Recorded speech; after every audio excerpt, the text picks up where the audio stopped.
Hey, John, how you doing, man?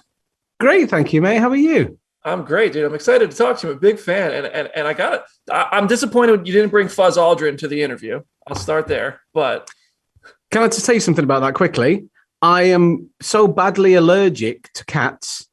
I could never be in the same room as Fuzz Aldrin. wait. So you shot these scenes with a cat? Like, you were never on the same set? I could never be on the same set. So Wow. I never even met Fuzz Aldrin. Of all the movie magic I knew I was seeing in Moonfall, I didn't know that. I thought that was real. So that's destroyed the whole movie for you now, right? You It just believed in the moon, you believed in all the alien stuff. It's just that me not being in the same room as Fuzz Aldrin. just Forget it. pulled You've me checked right out. out. You've checked But I do believe the moon is a megastructure now. But I want to talk about going to space, John, because I would love to hear about the training. Hallie told me she went and did a zero-G flight for a different project that prepared her for this. Did you have to do anything unique, whether it was for wire work or anything like that, to prepare you for acting while moving through the cabin to convince the audience that there is no gravity? We did a lot. We did a lot of rehearsal. A lot of people think that we were on wires for that zero G stuff, but it was actually we were just sort of we had a board molded to our body where we'd fit the contours of our body perfectly. And on my body, there are a lot of contours to fit. Believe me, I had to. You lie on this board, and then you're on a crane arm, and you just float through on this crane arm. But the thing about me was, I seem to play a lot of characters that are no good at anything. I don't have to look like I know what I'm doing. I don't have to look proficient at anything. It's such a gift that I can look like I'm struggling. If I'm struggling, it looks like the character's struggling. And that seems to be what people want from me. So I get off lightly with all that stuff.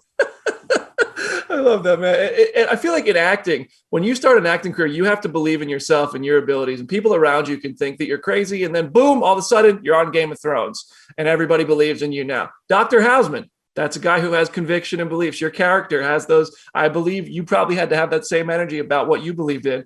And people thought he was crazy until they didn't. Do you find yourself having any parallels in life with your character in this movie? Absolutely. That's such a great point. You're always, whenever you think about a character, you're looking for parallels in yourself to try and bring out those emotions in you. And yeah, the idea of me when I was a tiny little kid wanting to be an actor, suddenly in a movie with Halle Berry in what feels like no time at all, and Casey Houseman dreaming of going into space, and suddenly he's in space.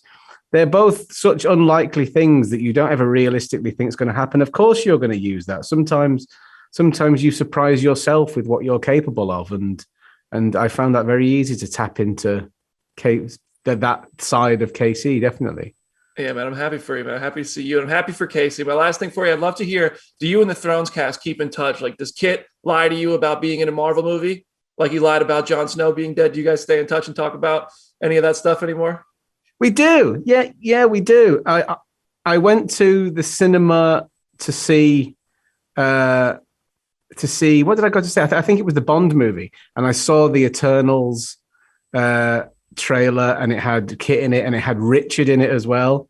I felt like it feels like there's a party that you've not been invited to. You're seeing all your buddies, and they're interacting with each other, and you feel on the outside of it. We do still keep in touch. Yeah, we're still very, very close, and I'm so proud of them, and Kit especially has been probably my closest friend in it, and I'm back working with Benioff and Weiss now on a new project, and yeah, we're never going to stop being a family. We'll always keep in touch, and they still mean a lot to me, those guys. I love it. Well, I hope you get to reunite with the Moonfall cast for the 2 and 3 Roland said he wants to make. Because I had a blast watching this film. Dude, definitely. John, it's a pleasure talking to you. I can go all day with you, but I got to let you get on to the next one. Thank you so much for the time, and enjoy the ride, dude. My pleasure. Thank you, mate.